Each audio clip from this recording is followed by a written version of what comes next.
Hello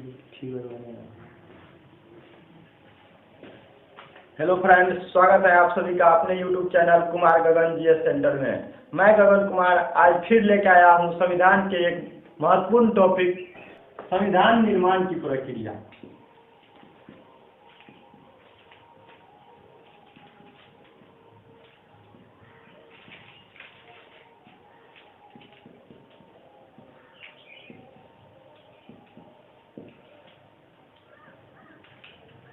दोस्तों, पिछले video में हम संविधान के भाग 1 और भाग 2 देखे थे।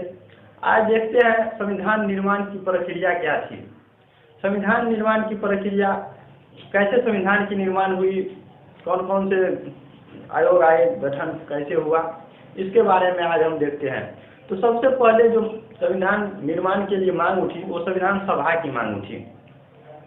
क्योंकि कहीं पे भी संविधान निर्माण करेगा तो कुछ व्यक्ति मिलके करेगा, उसको यानी कौन कौन व्यक्ति होगा और क्या क्या कौन कौन व्यक्ति होगा, कैसे संविधान की निर्माण होगी, इसके लिए संविधान सभा की मांग की गई।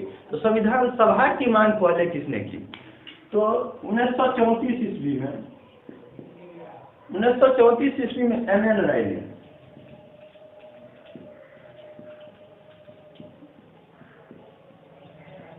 1934 ईस्वी में M.N. राय ने सबसे पहले संविधान सभा की मांग की। ये M.N. राय था कौन?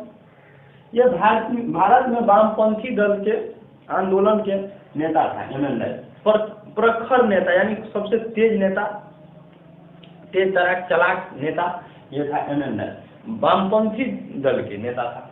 इसने 1934 ईस्वी में संविधान सभा की मांग की। इसी के मांग को 1935 ईस्वी में भारतीय राष्ट्रीय कांग्रेस ने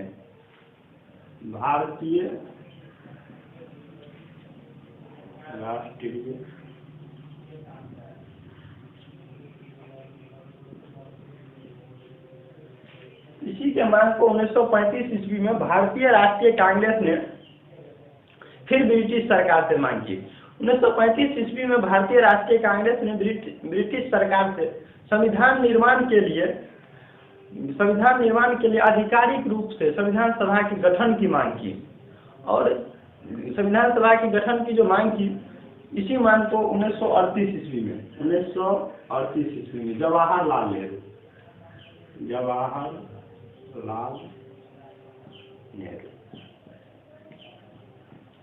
1938 ईस्वी में जवाहरलाल नेहरू ने भारतीय राष्ट्रीय कांग्रेस की तरफ से ये घोषणा किया। ब्रिटिश सरकार से मांग तो भारतीय राष्ट्रीय कांग्रेस ने किया था आधिकारिक रूप से, और 1938 ईस्वी में जवाहरलाल नेहरू ने ये घोषणा किया कि संविधान निर्माण के लिए संविधान सभा की जो चुनाव होगी वो वयस्क मताधिकार द्वारा चुना गया सदस्यों द्वारा संविधान सभा की निर्माण होगी, और इसमें कोई भी बाहरी हस्तक्षेप नहीं होगा, सिर्फ भारतीय आदमी होगा, विदेशी कोई इसमें भाग नहीं लेगा। बाहरी हस्तक्षेप का मतलब यही हुआ। तो वयस्क मताधिकार के आधार पर सबसे पहले और अंतिम भी वही समझ ली, इसके बाद भी कोई मांग उठी नहीं। तो जवाहरलाल नेहरू ने यह घोषणा किया था कि वयस्क मताधिकार के आधार पर संविधान सभा की चुनाव होगी और वो संविधान सभा संविधान की निर्माण की प्रक्रिया करेगी, संविधान निर्माण करेगी। इसके मांग को 1940 ईस्वी में अंततः ब्रिटिश सरकार ने सैद्धांतिक रूप से स्वीकार कर लिया जवाहरलाल नेहरू के मांग को, जिसे 1940 का अगस्त प्रस्ताव कहा गया।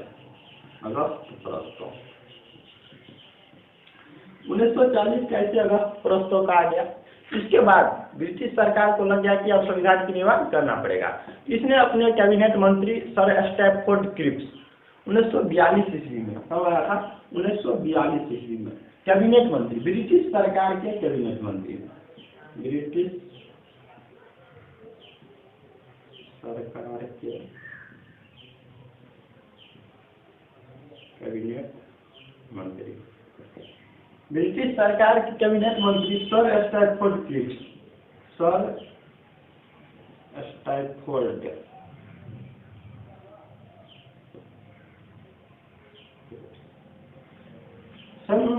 1942 ईस्वी में ब्रिटिश सरकार के कैबिनेट मंत्री सर स्टैफोर्ड क्रिप्स ब्रिटिश मंत्रिमंडल के एक सदस्य और स्वतंत्र संविधान निर्माण के लिए ब्रिटिश सरकार के प्रारूप प्रस्ताव के साथ भारत आए ये लोग।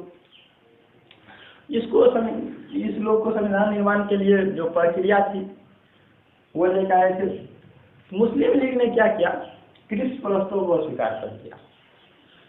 यानी द्वितीय विश्व युद्ध के बाद संविधान लागू करना था, लेकिन मुस्लिम लीग ने क्या किया, क्रिप्स प्रस्ताव को अस्वीकार कर दिया, नहीं माना।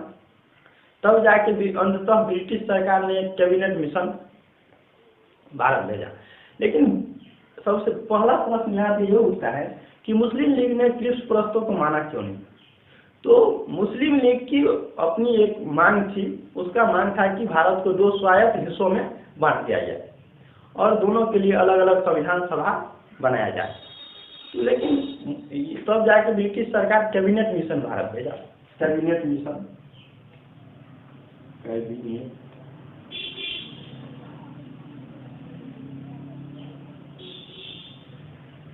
मिशन को ब्रिटिश सरकार ने भारत भेजा। कैबिनेट मिशन जब भारत आया तो उसने क्या 2 संविधान सभाओं के मांग को ठुकरा दिया, यानी अस्वीकार कर दिया कि 2 संविधान सभा नहीं होगा। उसने ऐसी संविधान सभा की विचार रखा, शर्त रखा जो मुस्लिम लीग को काफी हद तक संतुष्ट कर दी और मुस्लिम लीग भी स्वीकार हो गए। कैबिनेट मिशन योजना के तहत तैयार हो गया कि हम भी संविधान सभा के निर्माण में सहयोग करेंगे।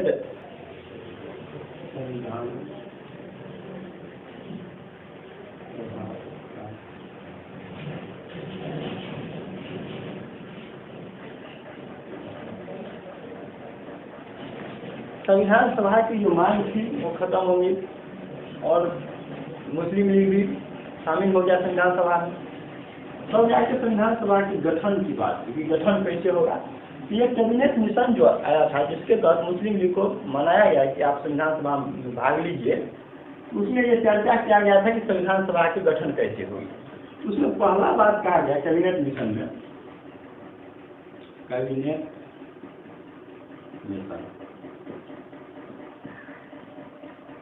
कैबिनेट मिशन में जो सुझाव दिया गया था, मिशन के सुझाव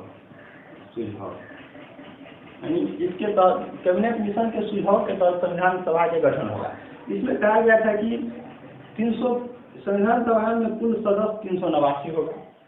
389 सदस्यों का चयन होगा कुल, जिसमें 296 ब्रिटिश भारत के प्रांत, भारतीय ब्रिटिश प्रांत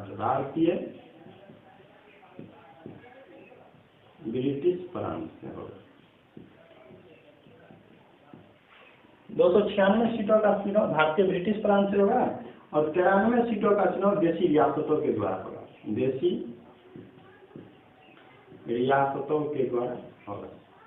93 सीटों का चुनाव देशी रियासतों के द्वारा होगा। इस 296 का जो चुनाव होगा वो 2 तरीके से होगा। पहला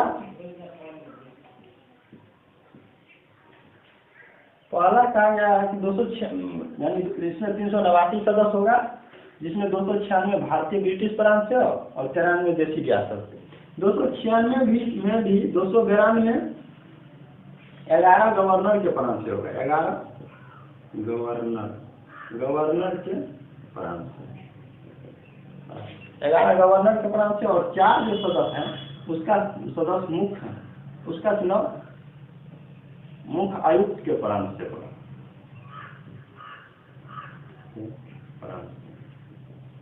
प्रत्येक में से एक 4 को मुख्य आयुक्त था, प्रत्येक में से एक का चुनाव होगा। इसके बाद इसमें दूसरा बात कहा गया कैबिनेट मिशन के सुझाव के तहत दूसरा बात कि 10 लाख जनसंख्या पर, लगभग 10 लाख जनसंख्या पर एक सदस्य की व्यवस्था की गई थी। लगभग 10 लाख जनसंख्या पर एक सदस्य की व्यवस्था की गई थी। और इसमें तीसरा बात कहा गया था कि 10 लाख जनसंख्या पर एक सदस्य का चुनाव होगा। तीसरा बात कहा कि प्रत्येक समुदाय के सदस्य का, प्रत्येक समुदाय के प्रतिनिधियों का चुनाव, वहाँ के असेंबली द्वारा, असेंबली द्वारा होगा और उसके सदस्य द्वारा होगा। पहला बात कहा गया 389 सदस्य होगी, जिसमें 296 ब्रिटिश प्रांत से और 93 सदस्य देशी रियासत से होगा। दूसरा बात कहा गया कि 10 लाख पे एक सदस्य होगा। तीसरा बात कहा गया कि 10 लाख जनसंख्या से एक सदस्य होगा। तीसरा बात कहा गया कि प्रत्येक समुदाय के प्रतिनिधि का चुनाव उसके असेंबली के सदस्यों द्वारा होगा। और चौथा बात कहा गया कि देशी रियासत के सदस्यों का चुनाव रियासत प्रमुख द्वारा होगा। देशी रियासत के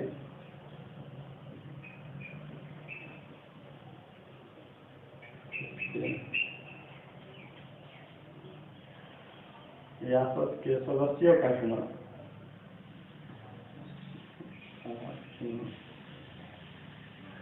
रियासत प्रमुख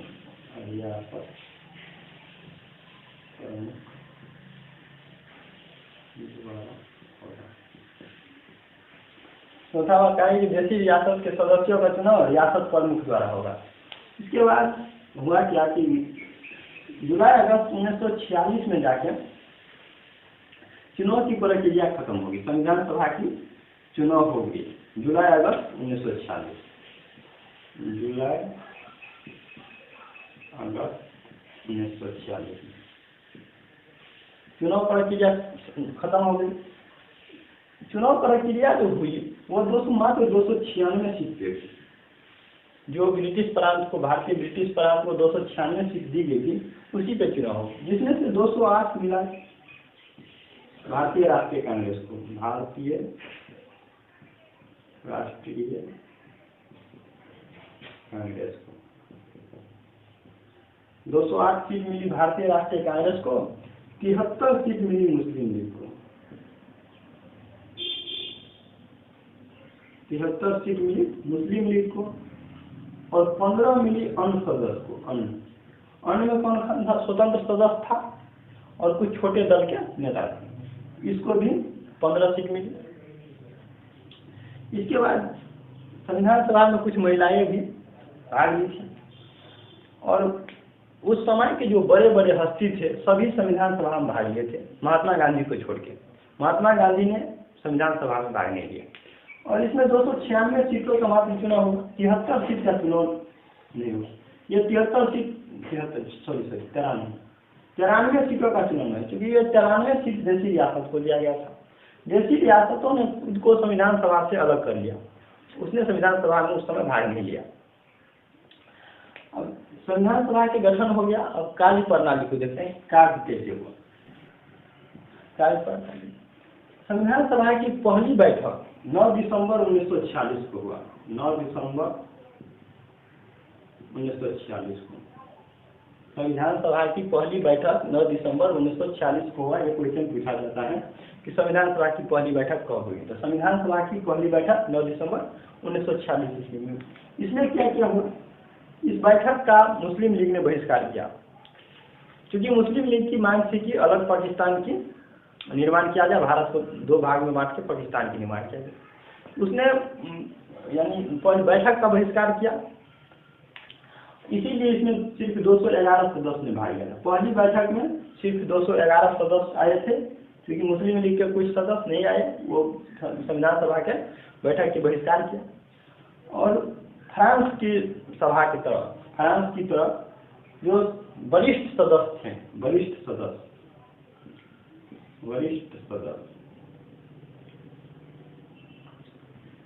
फ्रांस की सभा की तरफ वरिष्ठ सदस्य डॉक्टर सच्चिदानंद सिन्हा को उस समय संविधान सभा के अस्थायी अध्यक्ष बनाया गया।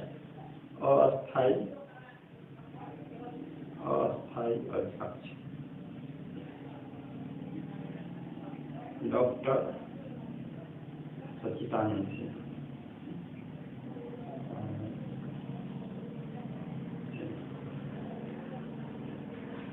पहली बैठक में क्या क्या हुआ? पहली बैठक में मुस्लिम लीग ने बैठक का बहिष्कार किया, इसी में 211 सदस्य ने हिस्सा लिया। वरिष्ठ सदस्य जो थे उसको अस्थायी अध्यक्ष बनाया गया, डॉक्टर सच्चिदानंद सिन्हा को। डॉक्टर सच्चिदानंद सिन्हा को अस्थायी अध्यक्ष बनाया गया। इसके बाद जो दूसरा सदस्य, इसके बाद हुआ क्या? नेहरू जी क्या कहते उद्देश्य प्रस्ताव लाने वाले थे, तो अम्बेडकर जी को बोले कि उद्देश्य प्रस्ताव लाते हैं। अम्बेडकर जी बोला अभी शांत रहिए। पहले अध्यक्ष की चुनाव होने दीजिए, ठीक है। अध्यक्ष की चुनाव होनी थी तो जाके 9 दिसंबर को अस्थायी अध्यक्ष सच्चिदानंद सिन्हा जो सबसे वरिष्ठ सदस्य थे उसे बना दिया गया। 11 दिसंबर 1946 को जो बैठक हुई, 11 दिसंबर 1946 को, उसमें अध्यक्ष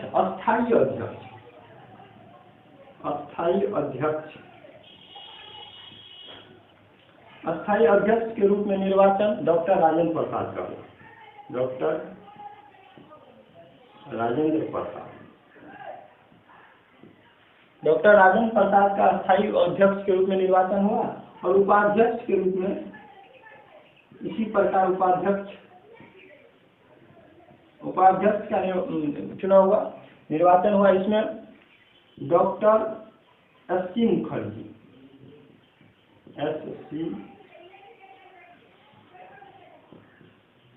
मुखर्जी और बी.टी. कृष्णाचारी। तो संविधान सभा के अस्थायी अध्यक्ष डॉक्टर राजेंद्र प्रसाद थे और उपाध्यक्ष 2 हुए, डॉक्टर एस.सी. मुखर्जी और बी.टी. कृष्णाचारी। इसके बाद जाके 13 दिसंबर 1946 को, कब? 13 दिसंबर 1946 को उद्देश्य प्रस्ताव लगा। उद्देश्य प्रस्ताव कौन लाया? डॉक्टर जवाहरलाल नेहरू, डॉक्टर नेता जवाहरलाल नेहरू,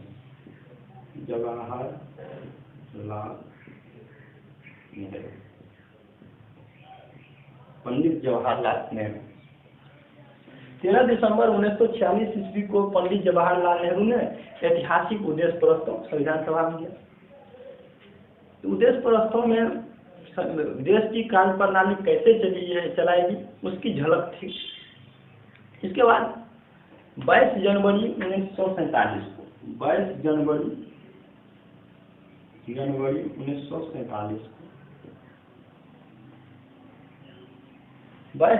1947 को सर्वसम्मति द्वारा, सब लोग के सम्मति से उद्देश्य प्रस्ताव को स्वीकार कर लिया गया। उद्देश्य प्रस्ताव ने संविधान के ढांचा को बहुत ज्यादा प्रभावित किया। इसी का परिवर्तित रूप, उद्देश्य प्रस्ताव का परिवर्तित रूप क्या है? प्रस्तावना। उद्देश्य प्रस्ताव का ही परिवर्तित रूप प्रस्तावना है। तो बाद में क्या हुआ, धीरे धीरे जब जो देशी रियासत वाले संविधान सभा में से अपने आप को खुद को अलग कर लिए थे, कुछ सदस्य आने लगे संविधान सभा में। जब 3 जून 1947 को माउंटबेटन योजना के तहत भारत की जो बांटने की प्रक्रिया थी इसको स्वीकार कर लिया गया, तो क्या कहते हैं कि देशी रियासत के जितने सदस्य थे सब अपना अपना सीट ग्रहण कर लिया, संविधान सभा में आने लगा। इसके बाद जो मुस्लिम लीग के भी सदस्य थे जो उपस्थित रहते थे, और जब माउंटबेटन योजना के तहत पाकिस्तान का विभाजन होगा, भारत और पाकिस्तान में विभाजन हुआ, तो जो सदस्य मुस्लिम लीग के भारत में आ गए, यानी भारत के क्षेत्र से चुनाव लड़े थे, वो भी संविधान सभा में आने लगे, वो उसने भी अपना सीट ग्रहण कर लिया। इसके तहत जब 1900 माउंटबेटन योजना के तहत जब पाकिस्तान, भारत और पाकिस्तान का विभाजन हुआ तो मांग बंटवारा हो गया, तो यानी पाकिस्तान के जो सदस्य थे अलग हो गया, तो भारतीय स्वतंत्रता अधिनियम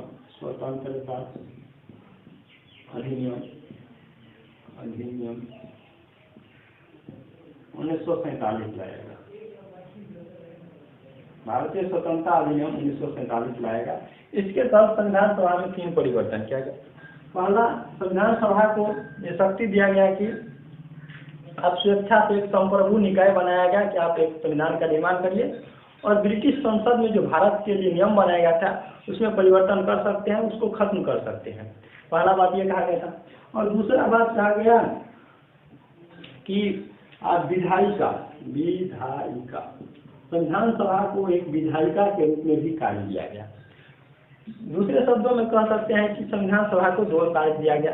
पहला, संविधान निर्माण की प्रक्रिया, आप स्वतंत्र भारत के लिए संविधान निर्माण, और दूसरा कि देश चलाने के लिए आम कानून का लागू करना। तो आम कानून लागू करना, आम कानून और संविधान निर्माण, संविधान निर्माण, ये दोनों काम संविधान सभा में विधायिका के रूप में दोनों काम इसके तहत संविधान सभा को दिया गया। आम कानून का निर्माण करना और संविधान निर्माण करना। आम कानून निर्माण कभी देश में लागू करना, क्योंकि देश चलाने के लिए कानून की तो जरूरत होती है। तो इस प्रकार स्वतंत्र भारत की पहली संसद, नोट में लिख सकते हैं कि स्वतंत्र भारत की पहली संसद, स्वतंत्र भारत की पहली संसद संविधान सभा था, संविधान सभा। इस प्रकार हम कह सकते हैं कि जब कानून का निर्माण किया तो संसद का काम क्या है, कानून निर्माण करना, उसमें बदलाव करना। तो इस आम कानून का निर्माण किया, तो इस प्रकार हम कह सकते हैं कि स्वतंत्र भारत की पहली संसद संविधान सभा है। इसमें एक और बात थी कि जब कभी भी संविधान सभा के बैठक, जब कभी भी संविधान सभा की बैठक संविधान निर्माण के लिए होता था, संविधान निर्माण के लिए, संविधान निर्माण के लिए,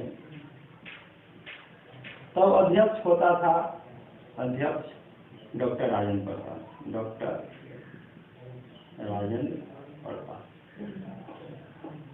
जब संविधान निर्माण के लिए संविधान सभा की बैठक होती थी तो अध्यक्ष होता था डॉक्टर राजेंद्र प्रसाद, और जब क्या विधायिका के रूप में, बतौर विधायिका के रूप में बैठक होती थी तब अध्यक्ष होता था जीवी मावलंकर, जीवी मावलंकर।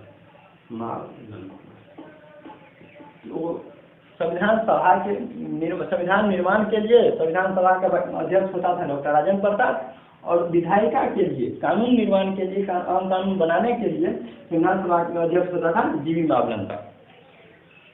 इस प्रकार तक 1949 तक यही चलता रहा, और संविधान 26 नवंबर 1949 तक संविधान निर्माण की कार्य पूरी होगी।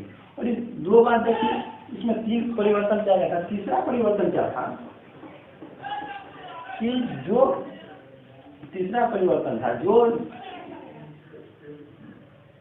भारतीय संविधान क्या कहते हैं, मुस्लिम लीग की जो सदस्य थी, मुस्लिम लीग की सदस्य जो पाकिस्तान के हिस्से में संबंध में चला गया था, यानी मरवाड़ा और पाकिस्तान में चला गया, तो टोटल जो क्या कहते हैं कैबिनेट मिशन के तहत 389 सदस्य की व्यवस्था की गई थी, वो घट के आ गया 299 पे, 389 से 299 हो गया।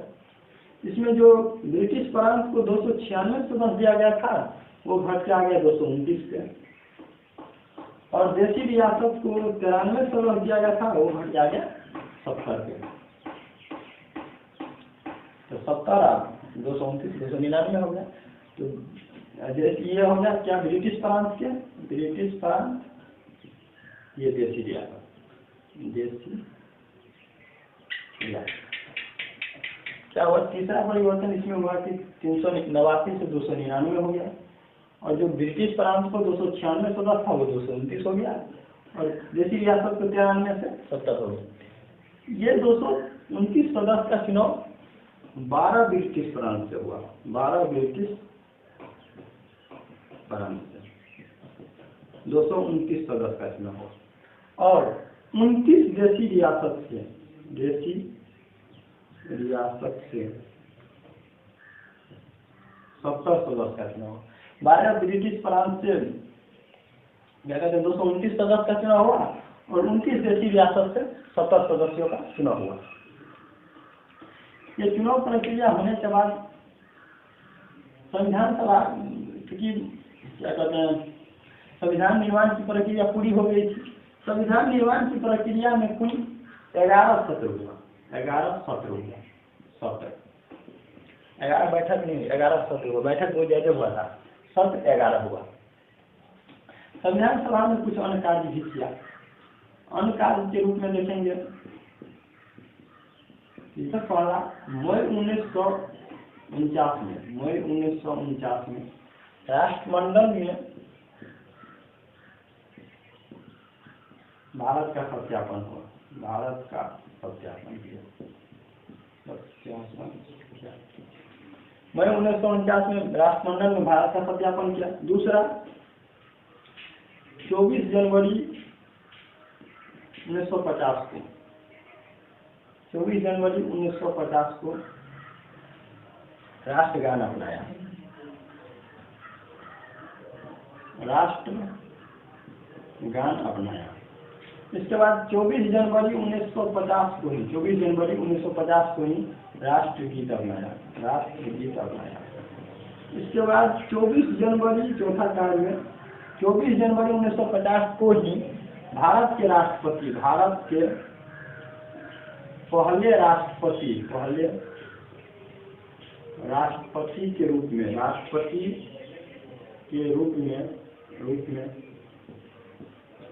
डॉक्टर राजेंद्र प्रसाद को चुना गया, राजेंद्र प्रसाद को चुना गया। डॉक्टर राजेंद्र प्रसाद को भारत के पहले राष्ट्रपति कब चुना गया? 24 जनवरी 1950 को। और पांचवा काम क्या था? 22 जुलाई 1947 को, 1947 यहाँ पर नहीं लिखा, पांचवा काम 22 जुलाई 1947 को राष्ट्रीय ध्वज अपनाया, राष्ट्रीय ध्वज अपनाया। 22 जुलाई 1947 को संविधान सभा ने राष्ट्रीय ध्वज अपनाया। इसके बाद संविधान सभा की अंतिम बैठक,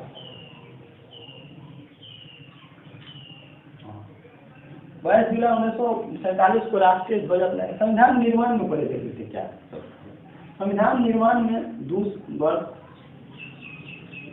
11 महीना 18 दिन लगा, 18 दिन। संविधान निर्माण में जो समय लगा वो 2 वर्ष 11 महीना और 18 दिन लगा। संविधान निर्माताओं ने 60 देशों के संविधान का अवलोकन किया, लगभग 60 देशों के संविधान का अवलोकन किया, तब जाके भारत के संविधान का निर्माण किया। और 64 लाख रुपया खर्च आया, 64 लाख, संविधान निर्माण में 64 लाख रुपया खर्च आया। और इसके प्रारूप के संविधान सभा के जो प्रारूप थे उस पर 114 दिन विचार हुआ, 114 दिन विचार हुआ। इसके प्रारूप के 114 दिन विचार हुआ। संविधान सभा की अंतिम बैठक 24 जनवरी 1950 को हुई, जिसमें अंतिम बैठक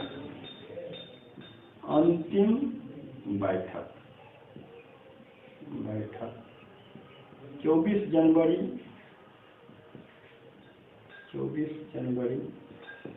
1950, संविधान सभा की अंतिम बैठक 24 जनवरी 1950 को हुई, जिसमें 299 सदस्य में थे 284 सदस्य उपस्थित थे।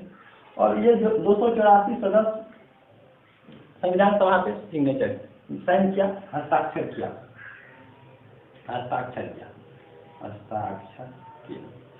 जब 26 नवंबर 1949 ईस्वी को संविधान सभा द्वारा संविधान को अपनाया गया, उस संविधान में